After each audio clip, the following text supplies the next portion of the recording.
Elizabeth Taylor wasn't just a Hollywood icon. She was the queen of glamour, the face of timeless beauty, and the heart of some of the most dramatic love stories in history. With 8 marriages to 7 different men, her love life was as legendary as her films. From passionate romances to headline-making heartbreaks, Elizabeth lived life in the fast lane, never afraid to chase love, no matter the cost. But what really happened behind the glitz and diamonds? Were these whirlwind marriages about love, or was there something deeper driving her? Join us as we take a closer look at the personal life of Hollywood's ultimate diva, who was bold, fearless, and always in love. Born for the spotlight, Elizabeth Rosamond Taylor was born on February 27, 1932 in London, England. Her parents, Frances Len Taylor and Sarah Southern, were Americans from Arkansas City, Kansas. Frances worked as an art dealer, while Sarah was a stage actress. They had moved to London in 1929, where they opened an art gallery on Bond Street. By the time Elizabeth was born, they had already welcomed their first child, Howard, in 1929. Growing up in London, Elizabeth was surrounded by art, politics, and culture. Her parents had important friends, including famous artists and even politicians. One of them, Colonel Victor Cazalet, was especially close to the family. He became her unofficial godfather and had a big influence on her early life. Elizabeth's childhood was anything but ordinary. She was raised following the teachings of Christian Science, a religion her mother deeply believed in. But by 1939, the world was changing fast. War was on the horizon, and Elizabeth's parents feared for their safety. The U.S. Ambassador Joseph P. Kennedy personally urged Frances to leave London before it was too late. Taking no chances, Sarah took Elizabeth and Howard back to America in April 1939, traveling on the SS Manhattan.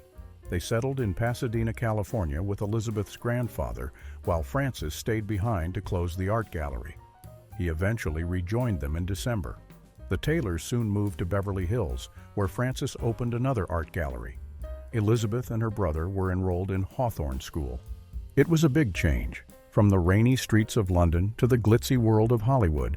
But little did she know, her life was about to take an even bigger turn, a face Hollywood couldn't ignore. Living in California, Elizabeth's beauty caught people's attention everywhere she went. Strangers would stop her mother, telling her she should be in movies. Her deep blue eyes, which sometimes looked violet under certain lights, were unlike anything Hollywood had seen. She also had dark, thick eyelashes, which was a rare genetic mutation that gave her a unique, almost hypnotic gaze. Sarah wasn't interested in putting Elizabeth in films at first. But with the war making a return to London impossible, she started to reconsider. If her daughter could make it in Hollywood, maybe it would help them fit into their new home. As it turned out, Elizabeth's father had already made Hollywood connections through his art gallery. Film industry clients and powerful figures like gossip columnist Hedda Hopper supported him. Through these connections, Elizabeth got auditions at Universal Pictures and MGM in 1941. Both studios saw potential in her, but Sarah chose Universal. Elizabeth's first role came in There's One Born Every Minute, 1942. But Universal wasn't impressed. They ended her contract after just 1 year. One casting director even said, "The kid has nothing. Her eyes are too old. She doesn't have the face of a child." Now most young actors would have given up, but not Elizabeth. Just a year later, in 1943, her father's friend, producer Samuel Marks, helped her land an audition at MGM for Lassie Come Home. This time, she got the part. MGM was impressed, giving her a 3-month contract which soon turned into a 7-year deal. She was only 11 years old, but Hollywood was already taking notice. The breakthrough that changed everything. Elizabeth's big break came in 1944 with National Velvet. She played Velvet Brown, a girl determined to compete in a high-stakes horse race. The role was perfect for her. She had a British accent, she loved horses, and she was fearless. But there was one problem. At first, she was too short for the role. MGM delayed filming for months just so she could grow a little taller. During that time, Elizabeth didn't just sit around. She trained hard, spending hours riding horses to make sure she looked like a real jockey on screen. MGM also made her go through Hollywood's usual star treatment. They pulled 2 of her baby teeth, forced her to wear braces, and even suggested changing her name to Virginia. But she refused. When National Velvet hit theaters on Christmas 1944, it became a huge success. Critics and audiences loved it. The New York Times called her performance refreshing grace. Speaking of which, James Agee of The Nation wrote that she was rapturously beautiful. I hardly know or care whether she can act or not. The movie made her a star overnight. But with fame came pressure. MGM now controlled everything in her life. "My childhood ended when I became a star," Elizabeth later said. "The studio scheduled her entire day. School in the morning, filming in the afternoon, singing and dancing lessons in the evening. There was no time to be a normal kid." After National Velvet, MGM signed her to another 7-year contract, raising her salary to $750 a week. They quickly put her in another Lassie film, Courage of Lassie, 1946, and even published a book she wrote about her pet chipmunk Nibbles and Me. They turned her into a brand, selling paper dolls and coloring books in her image. The teen star grows up. By 1947, Elizabeth was 15, and MGM wanted the world to see her as more than just a child star. They started organizing glamorous photo shoots and interviews portraying her as a teenage beauty. Gossip magazines compared her to older Hollywood bombshells like Ava Gardner and Lana Turner. That year, she starred in 2 films, Cynthia, where she played a sickly girl who defies her strict parents, and Life with Father, where she played a stockbroker's love interest. Critics weren't kind to Cynthia, but Life with Father was a hit. The industry was starting to take her seriously. In 1948, she played a teenager stealing a friend's date in A Date with Judy and a bride in the comedy Julia Misbehaves. Julia Misbehaves became a big success, earning over $4 million at the box office. Her last major teenage role came in Little Women, 1949, where she played Amy March. The film was a hit, and the same year, Time magazine put her on the cover, calling her a jewel of great price, a true sapphire. Hollywood had officially crowned her its next big star. At just 17, Elizabeth Taylor had already lived a lifetime in the spotlight. But this was only the beginning. The real Hollywood drama was still ahead, one filled with fame, fortune, and love stories that would captivate the world, stepping into adulthood. By the time Elizabeth Taylor turned 18 in 1950, she was ready for more mature roles. Her first big step into adulthood came with Conspirator, 1949, where she played a woman who begins to suspect her husband is a Soviet spy. Even though she was only 16 when filming, MGM delayed its release because they didn't like it and feared it might cause diplomatic issues. Her next film, The Big Hangover, 1950, was a light-hearted comedy with Van Johnson. It hit theaters in May, but Elizabeth had bigger things happening in her personal life. That same month, she married Conrad Hilton Jr., heir to the famous hotel chain. MGM made sure the wedding was a major Hollywood event, using it to promote her next film, Father of the Bride, 1950. Starring alongside Spencer Tracy, Elizabeth played a young bride preparing for her wedding. The movie was a huge hit, earning $6 million worldwide, and was so popular that a sequel, Father's Little Dividend, 1951, was released just 10 months later. But it was A Place in the Sun, 1951, that truly changed things for her. The film, based on an American tragedy, was her first serious acting challenge. She played a wealthy socialite caught in a love triangle, and director George Stevens knew she was perfect for the role. She was the only one who could create this illusion, he said, describing her as the kind of woman every man dreams of marrying. The film was a success, earning $3 million, and critics praised Elizabeth's performance. Variety called it a miracle, and the New York Times admired her shaded, tender performance. For the first time since National Velvet, Elizabeth was being recognized for her acting, not just her beauty, a career fueled by drama. Elizabeth Taylor's rise in Hollywood wasn't just about her talent, it was also about controversy. Her personal life often overshadowed her career, and MGM made sure to capitalize on it. After her short and disastrous marriage to hotel heir Conrad Hilton Jr., Elizabeth found herself in trouble with the studio. MGM wanted its stars to maintain a perfect image, and a messy divorce just months after a fairy tale wedding didn't sit well with them. As a punishment, they placed her in a minor romantic comedy, Love is Better Than Ever, 1952. The film didn't do much for her career, but her next role was a different story. MGM sent her to Britain to star in Ivanhoe, 1952, one of the most expensive projects at the time. Elizabeth wasn't excited about it. She thought the script was shallow and her role too small. But audiences didn't care. The film became a massive hit, earning $11 million worldwide.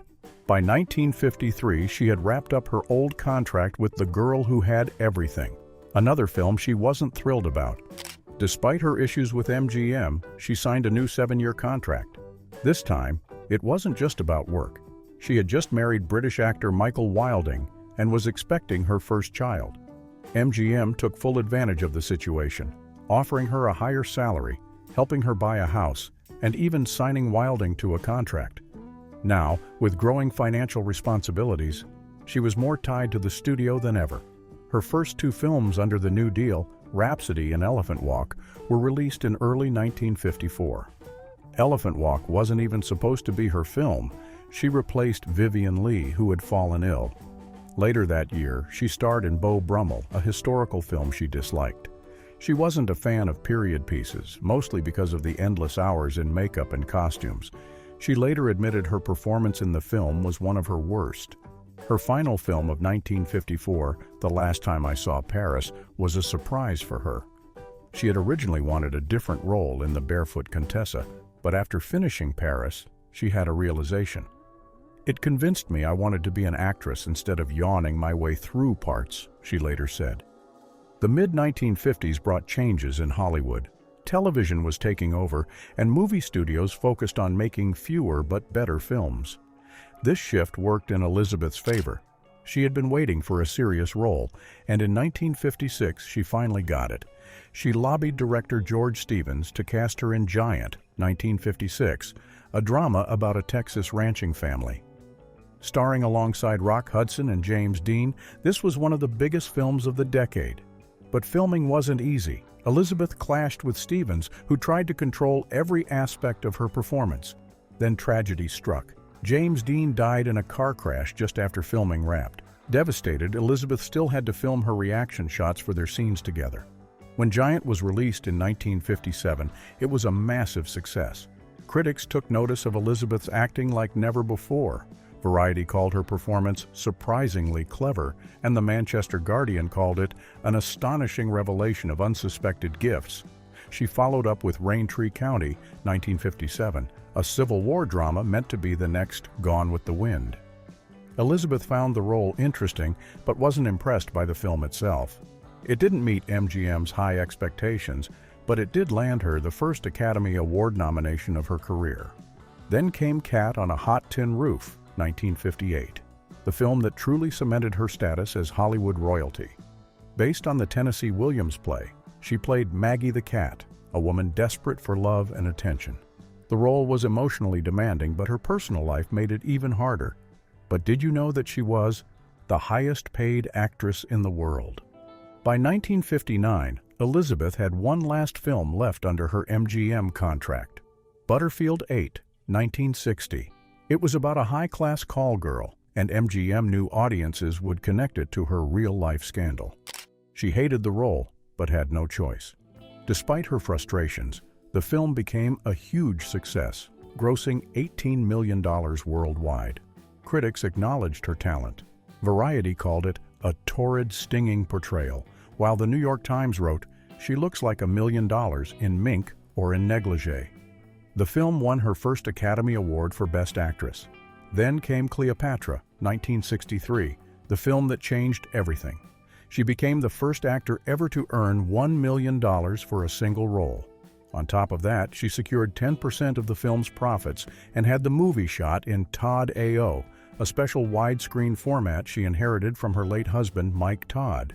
But Cleopatra was a disaster. Bad weather, constant delays, and Elizabeth's health problems nearly shut the film down. In 1961, she suffered from near-fatal pneumonia, and at one point, news outlets falsely reported that she had died. She recovered, but filming had to move from England to Rome, leading to even more delays. The movie's budget skyrocketed to $62 million, making it the most expensive film ever made at the time. When Cleopatra finally premiered in 1963, it was the highest-grossing movie of the year, earning $15.7 million. But that wasn't enough to cover the costs, and it nearly bankrupted 20th Century Fox. By the late 1960s, Hollywood was changing again. Younger stars like Jane Fonda and Julie Christie were taking over, and Elizabeth's lavish lifestyle was becoming a turnoff for audiences. She starred in Boom, 1968, based on a Tennessee Williams play, but it flopped. Secret Ceremony, 1968, a psychological drama with Mia Farrow, also failed. It was clear Hollywood was moving on. Her last major film of the decade, The Only Game in Town, 1970, with Warren Beatty, was another disappointment. Elizabeth, once the Queen of Hollywood, was struggling to find her place in an industry that no longer revolved around her.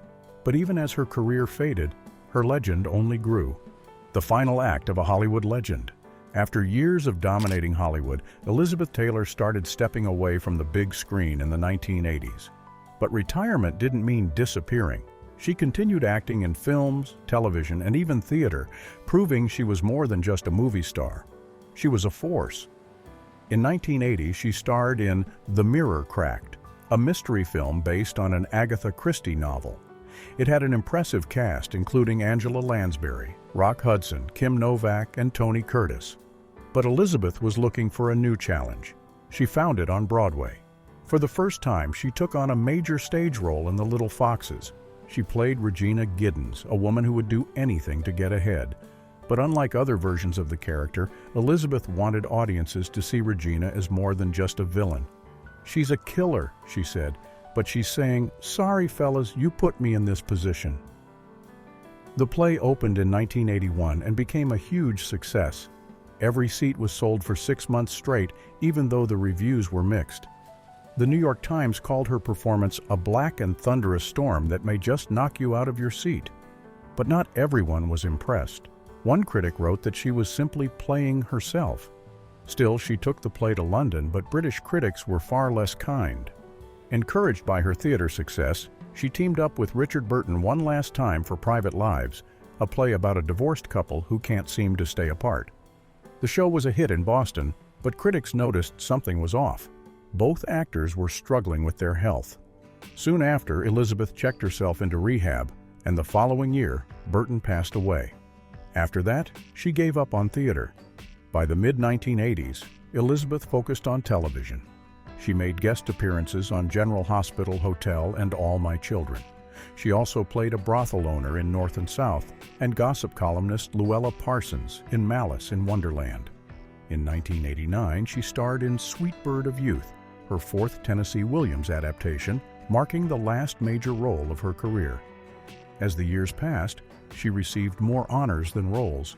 She was given a Golden Globe, a BAFTA Fellowship, and an AFI Life Achievement Award. In 2000, Queen Elizabeth II named her a Dame, officially making her Dame Elizabeth Taylor. Her last film appearance was in The Flintstones, 1994, playing Fred Flintstone's mother-in-law. It wasn't a serious role, but fans loved it. She officially retired in 2001, but returned for one final performance in Love Letters in 2007, raising money for AIDS awareness, which was a cause she had devoted herself to in her later years. It was a fitting way to close the curtain on one of the most legendary careers in Hollywood history. While Elizabeth Taylor was a Hollywood queen on screen, her personal life was just as captivating. She married 8 times, with one husband being so unforgettable that she married him twice. But her search for love was never easy. A love life as dramatic as her films. Some marriages ended in heartbreak, others in scandal, and one in tragedy. Even with all the fame, money, and success, Elizabeth never stopped looking for the one. She once admitted, "I've been lucky all my life. Everything was handed to me, looks, fame, wealth, honors, love, but I've paid for that luck with disasters, terrible illnesses, destructive addictions, broken marriages." Her first love stories began long before she walked down the aisle. MGM, the studio that shaped her early career, controlled many aspects of her life, including her relationships. They arranged for her to date football star Glenn Davis in 1948. She even announced plans to marry him once he returned from Korea. But that never happened. Not long after, she was briefly engaged to William Pauley Jr., the son of a U.S. ambassador. Then came billionaire film tycoon Howard Hughes, who made her an outrageous offer. He would pay her parents a fortune if she agreed to marry him. She turned him down. But Elizabeth was eager to find love. She had been raised with the idea that marriage and love were the same thing. Years later, she admitted she was emotionally immature at the time. She believed that marrying young would help her break free from her parents and the studio's control. Conrad Hilton Jr., the fairy tale that turned dark. While Elizabeth Taylor's Hollywood career was soaring, her personal life was just beginning to take center stage. She was only 18 when she married Conrad Nicky Hilton Jr., the heir to the Hilton Hotel fortune. It seemed like the perfect match, a young, beautiful actress and a wealthy, charming businessman. Their romance started at the glamorous Mocambo nightclub in Los Angeles, and before long, they were the talk of Hollywood. MGM, the studio that controlled much of Elizabeth's life at the time, saw an opportunity. They turned the wedding into a massive Hollywood spectacle. On May 6, 1950, at the Church of the Good Shepherd in Beverly Hills, Elizabeth walked down the aisle in what looked like a dream come true. But that dream quickly turned into a nightmare. Almost as soon as their honeymoon began, things started falling apart. Hilton's charming exterior faded away, revealing a darker side. Elizabeth later wrote in her autobiography, Elizabeth Takes Off, that Hilton became sullen, angry, and abusive, physically and mentally. She suffered a miscarriage during one of his violent outbursts. It was clear she had made a terrible mistake. Just 8 months after saying "I do," she walked away. On December 14, 1950, she announced their separation. A month later, on January 29, 1951, their marriage was officially over. The reason was obvious. It was mental cruelty. It was her first heartbreak, but it wouldn't be her last. Years later, Hilton's struggles with alcohol and personal demons caught up with him. In 1969, he died of a heart attack. Elizabeth never spoke much about their marriage, but it was clear that it had left scars. Michael Wilding, a safe haven that didn't last. After the disaster with Hilton, Elizabeth wanted something completely different. She found it in Michael Wilding, a calm, soft-spoken British actor who was 20 years older than her. They had first met in 1948 while she was filming The Conspirator in England. But it wasn't until she returned in 1951 to work on Ivanhoe that their romance truly began. Unlike her first wedding, this one was simple and private. On February 21, 1952, they married in a small ceremony at Caxton Hall in London. Elizabeth wasn't looking for passion this time. She wanted stability. "I wanted the calm and quiet and security of friendship," she later said. Michael, on the other hand, saw their marriage as a way to boost his career in Hollywood. For a while, it worked. They had 2 sons together, Michael Jr., born in 1953, and Christopher, born in 1955. Elizabeth often said that Wilding was a wonderful father, but while their home life was peaceful, their marriage wasn't built to last. As Elizabeth's career continued to rise, Michael's started to decline. She was becoming more independent while he was struggling to find work.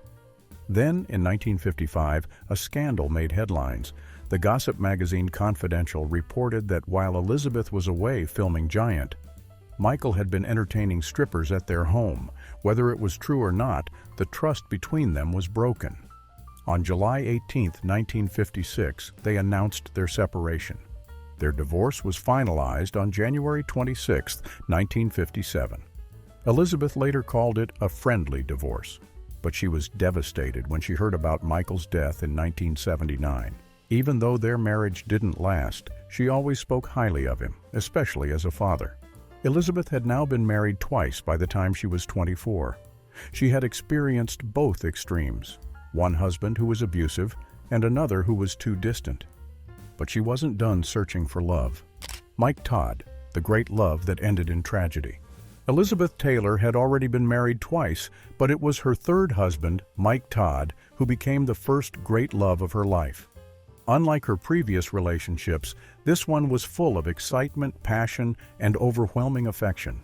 Todd, a well-known movie producer, didn't ask Elizabeth to marry him. He told her. She later recalled, in Elizabeth Takes Off, "He didn't ask me, he told me." And she loved that confidence. At 25 years older than her, Todd was a man with experience, charm, and an enormous personality. He was known for his flashy publicity stunts, and he brought that same larger-than-life energy into their marriage. Elizabeth felt safe and adored in his presence.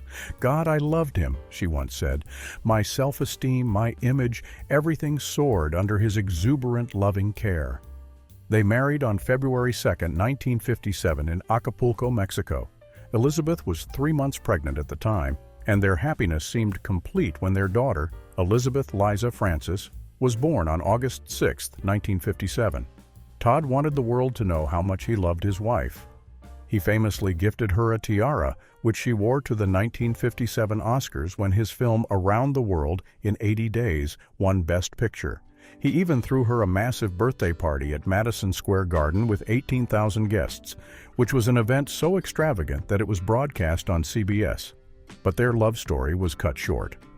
On March 22, 1958, Todd's private plane, named the Liz after his wife, crashed, killing everyone on board. Elizabeth was completely shattered. She later said, "I honestly didn't think I would survive and didn't much care if I did not." At just 26 years old, she had lost the man who had made her feel truly cherished for the first time. As she grieved, she found comfort in an unlikely person, her late husband's best friend, singer Eddie Fischer.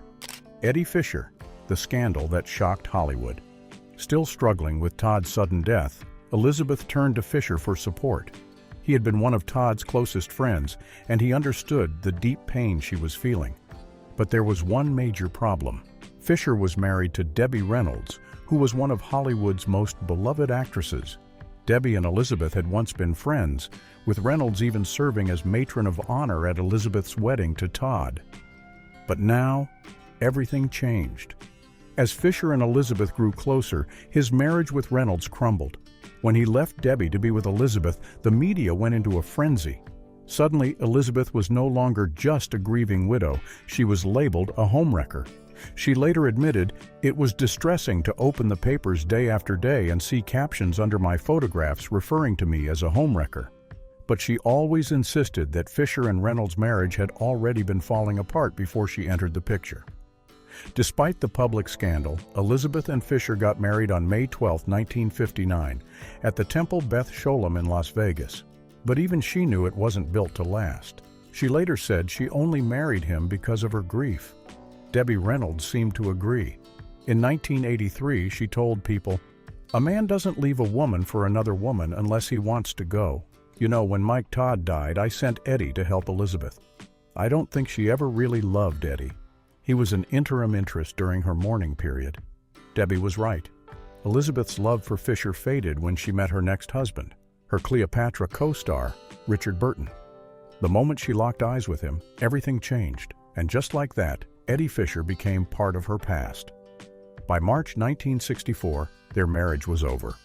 Speaking of which, her next marriage would be even more intense, more passionate, and in some cases, even more tragic. She was about to step into relationships that would define her for the rest of her life, bringing love, heartbreak, and scandal in equal measure.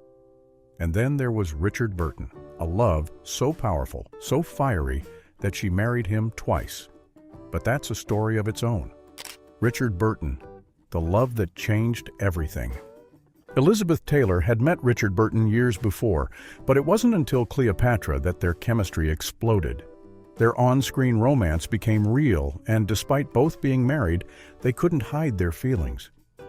Elizabeth later admitted, "I've always admitted that I'm ruled by my passions, and I can't pretend I didn't know what I was doing when I became involved with Richard." Their affair became a global scandal. The Vatican even accused Elizabeth of erotic vagrancy, and the U.S. Congress discussed banning them from returning to the country. It all escalated when paparazzi snapped a photo of them kissing on a yacht in Ischia, Italy. That single image changed the way celebrities were covered in the media forever. There was no more separating personal life from public life. The headlines didn't stop them. They left their spouses, and 10 days after Elizabeth finalized her divorce from Eddie Fischer, she and Richard married in a private ceremony at the Ritz-Carlton in Montreal on March 15, 1964. The world had never seen a couple like them before. They weren't just famous, they were a sensation. The press called them Liz and Dick, and their love story became the most talked about marriage in Hollywood. Together, they traveled the world, lived in luxury, and spent millions on jewels, art, and extravagant gifts. Richard showered Elizabeth with diamonds, furs, and designer clothes, making them the definition of glamour. But their passion wasn't just about love, it was also about fights. They argued loudly and often, but somehow they always came back to each other. Their fiery love kept Hollywood and the tabloids hooked. They made 11 films together, and whether the movies were hits or flops, audiences couldn't get enough of them. They weren't just acting, they were living their real-life drama on screen. But even the strongest fires burn out. The constant arguing, fueled by jealousy and alcohol, took its toll. In June 1974, after nearly a decade together, they divorced. The world was stunned, but their story wasn't over yet. Even after their divorce, Richard and Elizabeth couldn't stay away from each other. Just a year later, they shocked everyone again. They were getting remarried. On October 10, 1975, in a quiet ceremony in Botswana, they became husband and wife for the second time. Some people joked that Richard only wanted to be close to all the jewelry he had given Elizabeth. But their connection was deeper than material things. Even though there were rough times, I wouldn't give up 1 minute of my time with Richard Burton, she wrote in her autobiography. But this time, their love couldn't hold them together. The second marriage didn't even last a year. In July 1976, they divorced again. It seemed like their story had finally ended, but in their hearts, it never really did. Years later, Elizabeth admitted, "In my heart, I will always believe we would have been married a third and final time." Richard's final letter to her, written just before his death in 1984, showed he felt the same way. He wrote that he was happiest when they were together and wondered if they could have another chance. After Richard, Elizabeth's relationships never had the same intensity. After Richard, the men in my life were just there to hold the coat, to open the door, she once said. Their love was one of a kind, passionate, chaotic, and unforgettable. John Warner, the senator and the movie star. Elizabeth Taylor's sixth marriage was different from all the others. Instead of an actor or a businessman this time, she married a politician. It all started with a blind date in 1976.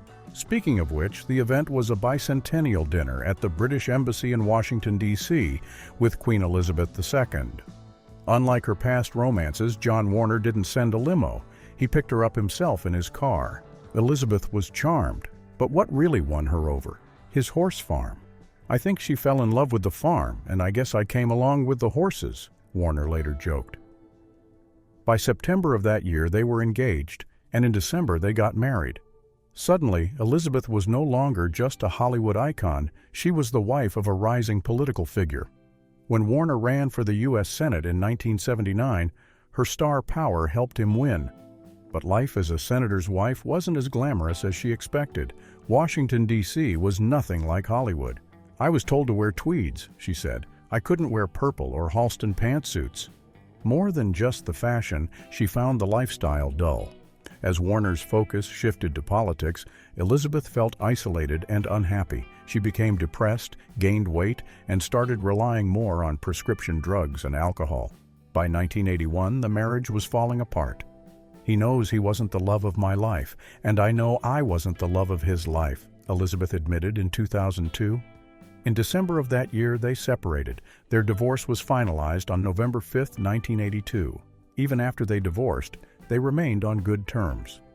"We always used to sign off, 'Hey man, till we talk again,'" Warner recalled. Elizabeth moved on, but the Hollywood romance she had once dreamed of seemed further away than ever. Larry Forensky, a love that began in rehab. Elizabeth's eighth and final marriage was her most unexpected. This time, her husband wasn't an actor, a politician, or a millionaire. He was a construction worker. His name was Larry Forensky, and he was 20 years younger than her. They met in 1988 at the Betty Ford Clinic, where both were receiving treatment for addiction. Larry later admitted he knew who Elizabeth was, but he had never really watched her movies. That didn't matter. They connected. "She was funny and sweet," he said, "and the more I got to know her, the sweeter she became." Their wedding was a spectacle. On October 6, 1991, they married at Michael Jackson's Neverland Ranch. Michael himself walked Elizabeth down the aisle alongside her eldest son, Michael Wilding Jr. The guest list included Hollywood's biggest names, and the press was everywhere. But Larry struggled with life in the spotlight. "Those cameras everywhere," he said. "Elizabeth was used to it. I never got used to it." Over time, the pressures of fame and their differences became too much. In 1996, they divorced. Despite the breakup, they stayed close. Elizabeth even helped pay for his medical expenses when he fell off a balcony and went into a coma in 1999. She wrote him a letter in 2010 saying, "You're a part of my life that cannot be carved out, nor do I ever wish it to be." They talked regularly until her death. Speaking of which, did you know that in her will, she left him $825,000? After Larry, she never married again. A lifetime of health struggles and Elizabeth's final days. Elizabeth Taylor's health had always been a battle. She was born with scoliosis, a condition that affects the spine, and she suffered her first major injury while filming National Velvet in 1944. A fractured back went undetected for years, causing her lifelong pain. By the time she was an adult, she had already undergone multiple surgeries. In 1961, she had a near-fatal case of pneumonia that required a tracheotomy. She struggled with addiction to painkillers and alcohol, leading her to check into the Betty Ford Clinic twice, in 1983 and 1988. She was the first celebrity to publicly admit going to rehab. The 1990s were even harder on her health. She had 2 hip replacement surgeries, a benign brain tumor removed, and multiple serious bouts of pneumonia. In 2002, she was diagnosed with skin cancer. By then, she was mostly in a wheelchair due to back problems. In 2004, doctors told her she had congestive heart failure. For the last years of her life, she made fewer public appearances. The once glamorous Hollywood icon was now in and out of hospitals, but she never lost her humor. On March 23, 2011, Elizabeth Taylor passed away at Cedars-Sinai Medical Center in Los Angeles. She was 79. Her funeral was held the next day at Forest Lawn Memorial Park in Glendale, California. True to her legendary personality, she even planned her final farewell with a twist. Her funeral started 15 minutes late, just as she had requested. She even wanted to be late for her own funeral, her representative said. Elizabeth had lived a life of love, heartbreak, success, and struggles. She was more than just a movie star. She was a fighter, a survivor, and an icon who changed Hollywood forever. What do you think about Elizabeth Taylor's love life? Do you believe she was searching for true love, or was she just drawn to the excitement of romance? Let us know your thoughts in the comments below. Don't forget to like this video and subscribe for more stories that uncover the secrets of history's most captivating figures. Thanks for watching.